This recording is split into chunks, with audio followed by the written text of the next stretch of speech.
Hello, Information Services Librarian Megan here, and I'm back. I have another book review for you.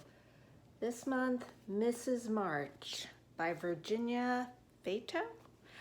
This is an advanced reading copy, so the actual book doesn't look like this, but with all the quotes on the cover. This book was kind of weird. It's been very well reviewed. It's a first novel. The author is actually Spanish, but she went to university in England and she writes in English. It's been getting good reviews. I didn't know too much about it before I read it. It's kind of a wild book. If you want a book that's a good example of the unreliable narrator, Mrs. March is it. So who is Mrs. March? Well, she's a woman. She marries her handsome older college professor, George.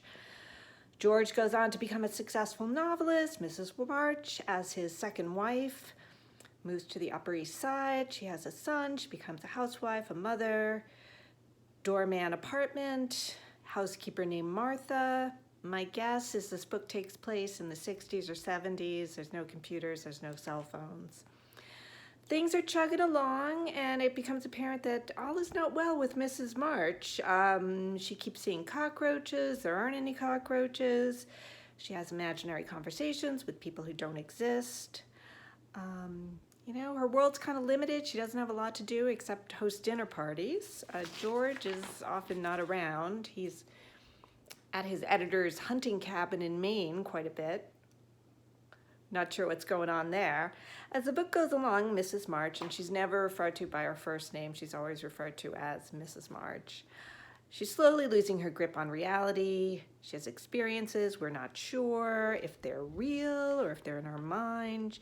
She learns the story of a woman who's been murdered in Maine near the hunting cabin that George goes to. She thinks George has committed the murder.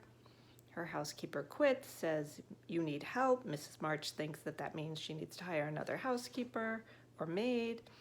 The end's a huge plot twist, but again, I was thinking, is this real? Or is this something made up? Is this a hallucination?